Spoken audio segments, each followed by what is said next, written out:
അയ്യോ വണക്കം. എൻ്റെ പൊന്നു കർത്താവേ, ഇത് ഈ കാലത്തൊന്നും തീരൂലേ എന്നാണ് പല ആൾക്കാരും ചോദിച്ചു കൊണ്ടിരിക്കുന്നത്. സംഭവം അമേരിക്ക ഇറാനും തമ്മിലുള്ള യുദ്ധമാണ്. അമേരിക്ക ഇറാനും തമ്മിലുള്ള യുദ്ധം ഇപ്പോൾ കൊടുമ്പിരി കൊള്ളുകയാണ് എന്ന് നമുക്ക് എല്ലാവർക്കും അറിയാം.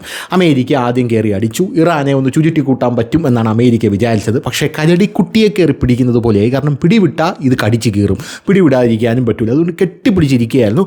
അങ്ങനെ ഒരുവിധം വല്ല വിധേന സ്വിറ്റ്സർലാൻഡിൽ കൊണ്ടുവച്ച് ഒരു സമാധാന കരാർ എഴുതി ഒപ്പിട്ടു. അങ്ങനെ സമാധാന കരാർ എഴുതി ഒപ്പിട്ട് കഴിഞ്ഞ ശേഷം ഇനി നമുക്ക് ഖമേനിയുടെ മൃതദേഹം സംസ്കരിക്കാമെന്നുള്ള ചടങ്ങുകളിലേക്ക് ഇറാൻ കടക്കുന്ന കാഴ്ചയാണ് നമുക്ക് കാണാനായിട്ട് സാധിച്ചത്. അപ്പോഴേക്കും നമ്മുടെ കേരളത്തിലെ മാധ്യമങ്ങളൊക്കെ ഉണർന്നു.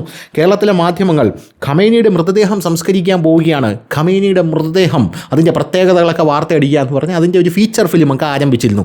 ഖമേനിയുടെ മൃതദേഹം, നിങ്ങൾക്കൊരു കാര്യം അറിയാമോ, അതിനെ എംബാം ചെയ്തില്ല, അതിനെ എണ്ണത്തോണിയിൽ മുക്കി വച്ചില്ല, അതിനെ മോർച്ചറിയിൽ വെച്ചില്ല. അത് ഇത്രയും നാളും അഴുവാതെ ഇരുന്നു. എങ്ങനെയാണത് ഇത്രയും നാളും അഴുവാതെ ഇരുന്നത് എന്നുള്ളൊരു ചോദ്യം നമ്മുടെ കേരളത്തിലെ മാധ്യമങ്ങൾ പുറത്തുവിട്ടിട്ടുണ്ടായിരുന്നു. അത് കഴിഞ്ഞ്, അതായത് കേരളത്തിലെ മാധ്യമങ്ങൾ ഈ വാർത്തയൊക്കെ കൊടുമ്പിരി കൊണ്ട് ഇവിടെയുള്ള സുഡാപ്പികളൊക്കെ നല്ല സുഖിച്ചിരിക്കുകയായിരുന്നു. അദ്ദേഹം ഒരു ദിവ്യനാണ്, പണ്ഡിതനാണ്, മതപണ്ഡിതനാണ് എന്നൊക്കെ പറഞ്ഞുകൊണ്ട് വലിയ സുഖിച്ചിങ്ങനെ ഇരിക്കുകയാണ്. അങ്ങനെ സുഖിച്ചിരിക്കുന്ന സമയത്താണ് ഇറാൻ തന്നെ ഖമേനിയുടെ വീടിൻ്റെ ദൃശ്യങ്ങൾ പുറത്തുവിട്ടത്. ഈ ഖമേനിയുടെ വീടിൻ്റെ ദൃശ്യങ്ങൾ പുറത്തുവിട്ടപ്പോൾ സത്യം പറഞ്ഞാൽ അവിടെ വീടില്ല, അവിടെ ചാരം മാത്രമേ ഉള്ളൂ എന്നുള്ളതാണ് മനസ്സിലാക്കാൻ സാധിക്കുന്നത്. അമേരിക്ക അടിച്ച് തൂഫാനാക്കി കളഞ്ഞ് ഖമേനിയുടെ വീട് എന്ന് നമുക്ക് മനസ്സിലാക്കാൻ സാധിക്കുന്നു. അപ്പോൾ അത് കണ്ടപ്പോൾ എനിക്ക് മനസ്സിലായി എംബാം ചെയ്യാതെ എങ്ങനെയാണ് ഖമേനിയുടെ മൃതദേഹം ഇത്രയും നാളെ സൂക്ഷിച്ചിരുന്നതെന്ന്. കാരണം 4 എല്ലും 3 പല്ലും മാത്രമേ കിട്ടിയുള്ളൂ. ആ 4 എല്ലും 3 പല്ലും കുറച്ച് ചാരവും കൂടി ഇങ്ങനെ കോരിയെടുത്ത് ഒരു പെട്ടിക്കകത്ത് വെച്ച് ഒരു ഇറാൻ്റെ പതാകയും പുതപ്പിച്ച് അതിൻ്റെ മുകളിൽ ഒരു തൊപ്പി ഇങ്ങനെ വെച്ചാൽ എത്ര കാലം വേണമെങ്കിലും ഒരു മൃതദേഹം എംബാം ചെയ്യാതെ ഇരിക്കും എന്നെനിക്ക് കൃത്യമായിട്ട് മനസ്സിലായി. അതിങ്ങനെ ഖമേനിയുടെ കാര്യം ഖുദാഗവ. അങ്ങനെ ഖമേനിയെ കൊണ്ട് സംസ്കരിക്കാനായിട്ട് വെച്ചു. ഖമേനിയുടെ സംസ്കരണം ജൂലൈ 9-നായിരുന്നു. ആ 9-ന് സംസ്കരിക്കുന്നതിൻ്റെ 8-ന് മുമ്പേ തന്നെ ട്രംപ് വീണ്ടും അടി തുടങ്ങി. ട്രംപ് അല്ല അന്ന് അടി തുടങ്ങിയത്, ആക്ച്വലി ഹോർമൂസ് കടലിടുക്ക്. ഈ ഹോർമൂസ് കടലിടുക്ക് എന്ന് പറയുന്ന ഒരു സാധനം, ആ സാധനമാണ് ഇറാൻ്റെ തുറുപ്പ് ചീട്ട്. കാരണം ഹോർമൂസ് കടലിടുക്കിലൂടെയാണ് ഈ ഗൾഫ് രാജ്യങ്ങളുടെ എല്ലാവിധ എണ്ണ കച്ചവടങ്ങളും കടന്നു പോകുന്നതെന്ന് നമുക്ക് എല്ലാവർക്കും അറിയാം. ഗൾഫ് രാജ്യങ്ങൾ അതില്ലെങ്കിൽ പ്രതിസന്ധിയിലായി പോകും. അപ്പോൾ ഇതാണ് ഇറാൻ്റെ തുറുപ്പ് ചീട്ടെന്ന് പറയുന്നത്. അപ്പോൾ ഈ ഹോർമൂസ് കടലിടുക്കിലൂടെ ഇനി കപ്പലുകൾ കടന്നു പോകണമെങ്കിൽ കപ്പലിൻ്റെ റൂട്ട് മാപ്പ് നമുക്ക് തരണം, കപ്പലിൻ്റെ കരമടച്ച രസീത് നമുക്ക് തരണം, കപ്പൽ നമ്മുടെ വീഡിയോ ലൈക്ക് ചെയ്യണം, ഷെയർ ചെയ്യണം, സബ്സ്ക്രൈബ് ചെയ്യണം എന്നിങ്ങനെ ഇവിടെയുള്ള വ്ളോഗർമാർ പറയുന്നത് പോലെയുള്ള നിബന്ധനകളാണ് യവന്മാർ കൊണ്ടുവച്ചത്. കപ്പൽ കടന്നു പോകണമെങ്കിൽ ടോള് തരണം എന്നൊക്കെ പറഞ്ഞു. അപ്പോൾ ഇത് കാരണം അതൊരു പ്രകൃതി ഉണ്ടാക്കിയെടുത്തൊരു കടലെടുക്കാണ്, അല്ലാതെ ഇറാൻ കുഴിച്ചെടുത്തത്. ഇപ്പോൾ സൂയസ് കനാൽ ഈജിപ്റ്റ് കുഴിച്ചെടുത്തതാണ്. അപ്പോൾ ഈജിപ്റ്റ് പറയാണ് നമ്മൾ അതിൽ പൈസ മുടക്കിയിട്ടുണ്ട്, അപ്പോൾ നമുക്ക് അതിൻ്റേതായിട്ടുള്ള രീതി കിട്ടണ്ടേ എന്ന് ഈജിപ്റ്റ് പറഞ്ഞാൽ ഓക്കെ, നമുക്കത് സമ്മതിച്ചു കൊടുക്കാം. പനാമ കനാൽ, അത് അമേരിക്ക വന്ന് അത് ചെയ്തെടുത്ത ഒരു കനാലാണ് പനാമ കനാൽ. അപ്പോൾ അമേരിക്ക പറയാണ് ഈ കനാൽ ഞങ്ങളുടെ കനാലാണ്, ഞങ്ങൾ ഇതിൽ നിന്ന് കപ്പം പിരിക്കും എന്ന് പറഞ്ഞാൽ അതും ഓക്കെ. പക്ഷേ ഇത് പ്രകൃതി തന്നെ ഉണ്ടാക്കി വെച്ചൊരു സാധനമാണ്. അവിടെ കൊണ്ട് മൈനും വിതറിയിട്ടിട്ട് പറയുകയാണ് ഇതുവഴി ആരും കടന്നു പോകാൻ പാടില്ല എന്ന് ഇറാൻ പറഞ്ഞു. പോരാത്തതിന് ഈ ശാന്തമായിരുന്ന സമയത്ത് ഇറാൻ അതുവഴി കടന്നുപോയ ഖത്തറിൻ്റെ അടക്കമുള്ള കപ്പലുകളെ ഇറാൻ ആക്രമിക്കുകയും ചെയ്തു. അത് കണ്ടപ്പോൾ ട്രംപിനെ പിടിച്ചില്ല. ഇവന്മാർക്ക് മൊത്തം ഭ്രാന്താണ് എന്ന് പറഞ്ഞ് ട്രംപ് ഇങ്ങനെ മൻസൂർ അലി ഖാനെ പോലെ എന്നൊക്കെ പറഞ്ഞ് ട്രംപ് ഇങ്ങനെ ഇറങ്ങി. ട്രംപ് ഇറങ്ങിയെന്ന് മാത്രമല്ല, ട്രംപ് പിന്നീട് ആടി എന്ന് പറഞ്ഞാൽ ആടിയുടെ ഇടിയുടെ പൂരമായിരുന്നു എന്നുള്ളതായിരുന്നു. പിന്നെ ട്രംപ് ഒരു സമയത്ത് 80 സ്ഥലങ്ങളിൽ ഒരുമിച്ച് ഇറാനിൽ ബോംബിട്ടു. അങ്ങനെ ഒരു സമയത്ത് 80 സ്ഥലങ്ങളിൽ ഒരുമിച്ച് ഇറാനിൽ ബോംബിട്ട് കഴിഞ്ഞ ശേഷം ഇറാൻ എന്ത് ചെയ്തു? ഇറാൻ വെറുതെ ഇരിക്കില്ലല്ലോ. ട്രംപ് അവിടെ ബോംബിടുമ്പം ഇറാൻ പോയി ഗൾഫ് രാജ്യങ്ങളുടെ നെഞ്ചത്ത് കയറും. ഖത്തർ, ബഹ്റൈൻ, കുവൈറ്റ്, UAE ഈ രാജ്യങ്ങളെല്ലാം ഇറാൻ അടിച്ച് തുലയ്ക്കാനായിട്ട് ഇറാൻ എന്ത് ചെയ്തു? അങ്ങോട്ടേക്ക് മിസൈൽ അയച്ചു. രണ്ടാമത്തെ കാര്യം, ചുമ്മാ വഴി കൂടെ നടന്നുപോയ ജോർദാനായിരുന്നു. ആ ജോർദാനിലിരിക്കുന്ന അമേരിക്കയുടെ വ്യോമത്താവളങ്ങൾ പോലും യുവമാരെ അടിച്ച് നശിപ്പിച്ചു എന്നുള്ള വാർത്തകൾ കഴിഞ്ഞ ദിവസം പുറത്തു വരുന്നു. അങ്ങനെ ഇറാൻ ഗൾഫ് രാജ്യങ്ങളെ സമ്പൂർണ്ണമായി വിറപ്പിച്ചു എന്നുള്ള റിപ്പോർട്ടുകളാണ് പുറത്തു വരുന്നത്.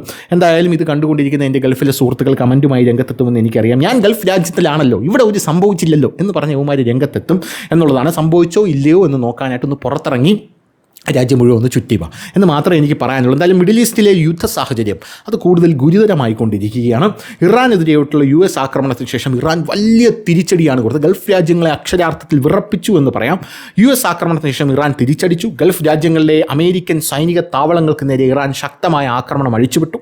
ഇത് മേഖലയിലുടനീളം വലിയ സംഘർഷം സൃഷ്ടിച്ചു. ഈ ഗുരുതരമായ സുരക്ഷാ പ്രതിസന്ധി കണക്കിലെടുത്ത് ഗൾഫ് രാജ്യങ്ങൾ തങ്ങളുടെ സുരക്ഷ ശക്തിപ്പെടുത്താനും വ്യോമാക്രമണങ്ങളെ നേരിടാനും ഗൾഫ് രാജ്യങ്ങൾ ഇപ്പോൾ റെഡിയാവുകയാണ്, തയ്യാറാവുകയാണ്. മനസ്സിലാവുകയാണ്. അതായത് വരാൻ പോകുന്നത് മിഡിൽ ഈസ്റ്റിലൊരു ഘോര യുദ്ധമാണ് എന്നുള്ള കാര്യത്തിൽ തർക്കമില്ല. കാരണം ഗൾഫ് രാജ്യങ്ങൾ ഇപ്പോൾ തയ്യാറായിക്കൊണ്ടിരിക്കുകയാണ്.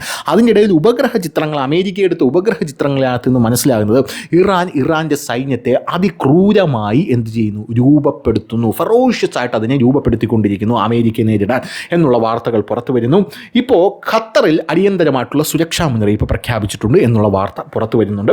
പൗരന്മാരോട് വീട്ടിൽ തന്നെ തുടരാൻ നിർദ്ദേശം കൊടുക്കുകയാണ് എന്നുള്ളതാണ് പ്രധാനപ്പെട്ട കാര്യം. ഗൾഫ് മേഖലയിൽ വർദ്ധിച്ചു വരുന്ന സുരക്ഷാ ഭീഷണികൾ കണക്കിലെടുത്ത് ഖത്തർ ആഭ്യന്തര മന്ത്രാലയം അതീവ ജാഗ്രത പ്രഖ്യാപിക്കുകയും രാജ്യത്ത് ഭീഷണിയുടെ തോത് വളരെ ഉയർന്നതാണെന്ന് അറിയിക്കുകയും ചെയ്തു. ചുമ്മാ നെറ്റിലൊന്ന് സെർച്ച് ചെയ്ത് നോക്കിയാൽ ഈ വാർത്ത കിട്ടും. അങ്ങനെയൊന്നും ഇവിടെ ഇല്ലല്ലോ എന്ന് പറയുമ്പോൾ അതൊന്ന് സെർച്ച് ചെയ്ത് നോക്ക് എന്ന് മാത്രമേ എനിക്ക് പറയാനുള്ളൂ. എന്തായാലും ഈ ഗുരുതരമായിട്ടുള്ള സാഹചര്യത്തിൽ ദോഹ ഉൾപ്പെടെ രാജ്യത്തുടനീളമുള്ള പൗരന്മാരുടെ വിനോദസഞ്ചാരികളുടെ മൊബൈൽ ഫോണുകളിലേക്ക് ഖത്തർ സർക്കാർ ഞായറാഴ്ച അടിയന്തര സുരക്ഷാ സന്ദേശം അയച്ചു. വ്യോമാക്രമണ സാധ്യത ഒഴിവാക്കാൻ അവശ്യ ജോലിക്കല്ലാതെ വീടുകളിൽ നിന്ന് പുറത്തിറങ്ങരുതെന്നും വീടുകളിലോ സുരക്ഷിത മേഖലകളിലോ അല്ലെങ്കിൽ സ്ഥലങ്ങളിലോ തുടരണമെന്നും മന്ത്രാലയം ജനങ്ങളോട് പ്രത്യേകം അഭ്യർത്ഥിച്ചു. അതേസമയം തലസ്ഥാനമായിട്ടുള്ള ദോഹയിലും നാട്ടുകാർ വലിയ സ്ഫോടന ശബ്ദങ്ങൾ കേട്ടു എന്നുള്ള വാർത്തകൾ പുറത്തു വരുന്നുണ്ട്. UAE ഇറാനിയൻ മിസൈലുകളും ഡ്രോണുകളും ആകാശത്ത് വെച്ച് വെടിവെച്ച് വീഴ്ത്തി എന്നുള്ള വാർത്തകൾ വേറൊരെണ്ണം വരുന്നുണ്ട്. UAE വിവിധ പ്രദേശങ്ങളിൽ കേട്ട സ്ഫോടനങ്ങൾ ഇറാനിയൻ മിസൈലുകൾ വെടിവെച്ചിടുന്നതിൻ്റെ ശബ്ദമാണെന്ന് UAEയുടെ പ്രതിരോധ മന്ത്രി സ്ഥിരീകരിച്ചിട്ടുണ്ട്. രാജ്യത്തിൻ്റെ വിവിധ ഭാഗങ്ങളിൽ ഇറാൻ നിക്ഷേപിച്ച ബാലിസ്റ്റിക് മിസൈലുകൾ, ക്രൂയിസ് മിസൈലുകൾ, ആക്രമണ ഡ്രോണുകൾ എന്നിവ UAEയുടെ വ്യോമപ്രതിരോധ സംവിധാനം വിജയകരമായി തടഞ്ഞു, നശിപ്പിച്ചു എന്നുള്ളതാണ് പ്രധാനപ്പെട്ട റിപ്പോർട്ട്. അമേരിക്കൻ സൈനിക താവളങ്ങൾക്ക് നേരെ ഇറാൻ നടത്തിയ പ്രതികാര ആക്രമണത്തിന് ശേഷം മറ്റ് മുൻനിര ഗൾഫ് രാജ്യങ്ങളിലും വലിയ പ്രതിഷേധം ഉയർന്നിട്ടുണ്ടെന്ന് മാധ്യമ റിപ്പോർട്ടുകൾ പറയുന്നു. ഖത്തറിനും UAEക്കും പുറമെ കുവൈറ്റ്, ബഹ്റൈൻ, ജോർദാൻ എന്നിവിടങ്ങളിലും വലിയ സ്ഫോടന ശബ്ദങ്ങൾ കേട്ടതായ റിപ്പോർട്ടുകളുണ്ട്. സാഹചര്യത്തിൻ്റെ ഗൗരവം കണക്കിലെടുത്ത് ഈ രാജ്യങ്ങളെല്ലാം അതീവ ജാഗ്രതയിലാണ് എന്നാണ് നമുക്ക് മനസ്സിലാക്കാനായിട്ട് സാധിക്കുന്നത്. അതിനിടയിൽ UAE എന്ന് പറയുന്ന രാജ്യം നമ്മുടെ ഇന്ത്യയുടെ അടുത്ത് വന്നിട്ട് അവർക്ക് വ്യോമ പ്രതിരോധ സംവിധാനം വേണമെന്ന് പറഞ്ഞിട്ടുണ്ട്. അവിടെയാണ് നമ്മൾ ഇന്ത്യയുടെ പവർ മനസ്സിലാക്കേണ്ടത്. അതായത് ഇന്ത്യ ഡെവലപ്പ് ചെയ്ത് വെച്ചിരിക്കുന്ന, തദ്ദേശീയമായി നമ്മൾ ഡെവലപ്പ് ചെയ്ത് വെച്ചിരിക്കുന്ന ഒരു വ്യോമ പ്രതിരോധ സംവിധാനമുണ്ട്. അവിടെ താടുണ്ട് അമേരിക്കയുടെ. പോരാത്തതിന് അവിടെ ഇല്ലാത്തതായിട്ടുള്ള വ്യോമ പ്രതിരോധ സംവിധാനങ്ങളൊന്നുമില്ല. അതിനൊന്നും തന്നെ ഏകോപനമില്ലാത്തത് കൊണ്ട് ഇന്ത്യയുടെ കിടിലൻ വ്യോമ പ്രതിരോധ സംവിധാനം അത് നമുക്ക് തരണം എന്ന് പറഞ്ഞ് ഖത്തർ എത്തിയിട്ടുണ്ട്. പോരാത്തതിന് ബ്രഹ്മോസ് തരണം എന്ന് പറഞ്ഞുകൊണ്ട് UAE എത്തിയിട്ടുണ്ട്. ഖത്തറല്ല, UAE. എന്തായാലും ബ്രഹ്മോസും കൂടെ നമുക്ക് തരണം എന്ന് പറഞ്ഞ് UAE ഇപ്പോൾ ഇന്ത്യ പുഷ് ചെയ്തുകൊണ്ടിരിക്കുകയാണ്. ബ്രഹ്മോസിൻ്റെ ആ ഒരു കിടിലൻ ഡെമോൺസ്ട്രേഷൻ നമ്മൾ പാകിസ്ഥാനിൽ 10 മിനിറ്റിലാണ് ബ്രഹ്മോസ് ഡെലിവറി ചെയ്തത് പാകിസ്ഥാൻ ചോദിച്ചപ്പോൾ. അതൊക്കെ കണ്ട് UAE അടക്കമുള്ള രാജ്യങ്ങൾ ഞെട്ടിത്തരിച്ചിരിക്കുകയാണ്. അപ്പോൾ UAEക്ക് ബ്രഹ്മോസ് നമ്മുടെ രാജ്യം കൊടുക്കാൻ പോവുകയാണ്. ആ ബ്രഹ്മോസ് UAEയിൽ കൊടുക്കുമ്പോൾ നമുക്ക് സ്വാഭാവികമായിട്ടൊരു സംശയം ഉണ്ടാകും, ഇറാന് നേരെ UAE ഇത് പ്രയോഗിക്കില്ലേ? ഇറാന് നേരെ ഇത് പ്രയോഗിച്ചു കഴിഞ്ഞാൽ എന്തായിരിക്കും അവസ്ഥ?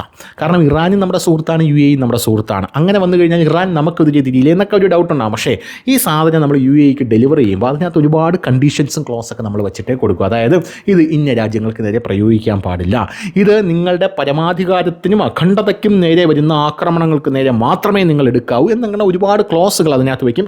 അങ്ങനെയാണ് പല രാജ്യങ്ങളും കൊടുക്കുന്നതും. അതിൽ വേറൊരു പ്രശ്നമില്ല എന്നുള്ളതാണ്. അതിനിടയിൽ നമ്മുടെ പ്രധാനമന്ത്രി നരേന്ദ്രമോദി എന്താണ് ചെയ്യുന്നത്? അദ്ദേഹം രാജ്യത്ത് പാചകവാതകം സംഭരിക്കാനുള്ള, സംഭരണ ശേഷിയുള്ള അതിഭീമമായിട്ടുള്ള വലിയ അടിസ്ഥാന സൗകര്യം ഒരുക്കാനായിട്ട് അദ്ദേഹം ഇപ്പോൾ നിർദ്ദേശം കൊടുത്തു കഴിഞ്ഞു. പോരാത്തതിന് നമുക്കറിയാം നമ്മുടെ രാജ്യം എന്ന് പറയുന്നത് ഇനിയിപ്പം പെട്രോളും ഇതൊന്നും നോക്കിയിരുന്നിട്ട് യാതൊരുവിധ കാര്യമില്ല. കാരണം ഹോർമൂസൊക്കെ ഇനി തുറക്കാൻ ഒരുപാട് നാളെടുക്കും. അതുകൊണ്ട് നരേന്ദ്രമോദി ഇപ്പോൾ ന്യൂസിലൻഡിലും ഇന്തോനേഷ്യയിലും ഓസ്ട്രേലിയയിലുമൊക്കെ പോവുകയാണ്. ഈ ഓസ്ട്രേലിയയിൽ മോദി പോയതിൽ വലിയ രീതിയിലുള്ള ഇമ്പാക്റ്റാണ് നമ്മുടെ രാജ്യത്ത് ഉണ്ടാകുന്നത്. കാരണം അവിടെ നിന്നും യുറേനിയം നമ്മൾ ഇറക്കുമതി ചെയ്യാൻ പോവുകയാണ്. ആ കരാർ ഇപ്പോൾ സമ്പൂർണ്ണമായിരിക്കുകയാണ്. ഇനി യുറേനിയം നമ്മുടെ നാട്ടിലേക്ക് വരും. ആ യുറേനിയം നമ്മുടെ രാജ്യത്തെ ഊർജ്ജ പ്രതിസന്ധി തീർക്കും എന്നാണ് നിലവിൽ കരുതുന്നത്. സംഭവം ഒരു രാജ്യത്തിന് മുന്നോട്ട് പോകണമെങ്കിൽ ഊർജ്ജം വേണം. ഊർജ്ജമില്ലെങ്കിൽ ഒരു രാജ്യം തകർന്നു. കാരണം വണ്ടി ഓടണമെങ്കിലും, ഫാക്ടറി പ്രവർത്തിക്കണമെങ്കിലും, പല പല സ്ഥാപനങ്ങൾ ഓടണമെങ്കിലും ഇതിനെല്ലാം എന്ത് വേണം? ഊർജ്ജം വേണം. ഇലക്ട്രിസിറ്റിയും കാര്യങ്ങളും അങ്ങനെ ഒരുപാട് കാര്യങ്ങൾ വേണം. ആ അടിസ്ഥാനപരമായിട്ടുള്ള ഊർജ്ജം അതാണ് ഒരു രാജ്യം എന്ത് ചെയ്യേണ്ടത്? സുരക്ഷിതമാക്കേണ്ടത്. അതുകൊണ്ടാണ് വലിയ വലിയ യുദ്ധങ്ങളൊക്കെ ഉണ്ടാകുന്നത്. ഇപ്പോൾ പോലും എണ്ണയ്ക്ക് വേണ്ടിയിട്ടാണ് യുദ്ധം നടക്കുന്നത്. ഹീലിയം ഐസോട്ടോപ്പ് എന്ന് പറഞ്ഞൊരു സാധനമുണ്ട്. അത് ചന്ദ്രനിലാണുള്ളത്. അത് അവിടെ നിന്ന് ആര് ചുരണ്ടിയെടുത്ത് നമ്മുടെ എർത്തിലോട്ട്, അതായത് നമ്മുടെ ഈ ഭൂമിയിലോട്ട് കൊണ്ടുവരുന്നു, അവനായിരിക്കും അടുത്ത സൂപ്പർ പവർ. അതുകൊണ്ടാണ് ഇന്ത്യ ഈ എർത്തിൻ്റെ സൗത്ത് പോളിൽ ചെന്ന് സോഫ്റ്റ് ലാൻഡ് ചെയ്തല്ലോ. അങ്ങനെ സോഫ്റ്റ് ലാൻഡ് ചെയ്തപ്പോൾ ലോകം അത്ഭുതപ്പെട്ടു. കാരണം അമേരിക്കയ്ക്ക് പോലും നടക്കാത്ത കാര്യമാണ് അവിടെ ഇങ്ങനെ സോഫ്റ്റ് ലാൻഡ് എന്ന് പറഞ്ഞാൽ ഒരു പേടകം ഇങ്ങനെ വന്ന് ഇടിച്ചിറങ്ങുന്നതല്ല. സോഫ്റ്റ് ലാൻഡ് ഒരു പേടകം ഇങ്ങനെ നൈസായിട്ട് വന്ന് 4 കാലും ഇങ്ങനെ എടുത്ത് ഇങ്ങനെ ബുസ് എന്ന് പറഞ്ഞ് ഇറങ്ങുന്നതാണ് സോഫ്റ്റ് ലാൻഡിങ് എന്ന് പറയുന്നത്. അത് നടത്തിയപ്പോൾ പലരും ഞെട്ടിപ്പോയി. അതുവരെ എത്തിയിട്ടുള്ളൂ. സത്യം പറഞ്ഞാൽ അവിടെ സോഫ്റ്റ് ലാൻഡ് ചെയ്ത് 2-3 ദിവസങ്ങൾക്കകം അല്ലെങ്കിൽ 11-12 ദിവസങ്ങൾക്കകം നമുക്ക് ആ പേടകമായിട്ടുള്ള സിഗ്നൽ നഷ്ടപ്പെട്ടു. പക്ഷേ സോഫ്റ്റ് ലാൻഡ് ചെയ്തു, അതുവരെ നമ്മൾ എത്തിയിട്ടുള്ളൂ. ഇനി എന്ത് ചെയ്യണം? അവിടെ ആളെ കൊണ്ടുപോകണം, സോഫ്റ്റ് ലാൻഡ് ചെയ്യണം, ഇനി ഈ സാധനം ഇങ്ങോട്ടേക്ക് എത്തിക്കണം. ഇതൊക്കെ എത്ര നൂറ്റാണ്ട് കഴിഞ്ഞ് നടക്കുമെന്നൊന്നും ആർക്കും അറിഞ്ഞൂടാ. അപ്പോൾ അങ്ങനെയുള്ള പരിപാടികളും ഇതിൻ്റെ ഇടയിൽ നടക്കുന്നുണ്ട്. എന്തായിരുന്നാലും ഒരു ഗംഭീര അടിയാണ് വരാൻ പോകുന്നത് എന്നുള്ള കാര്യത്തിൽ തർക്കമില്ല.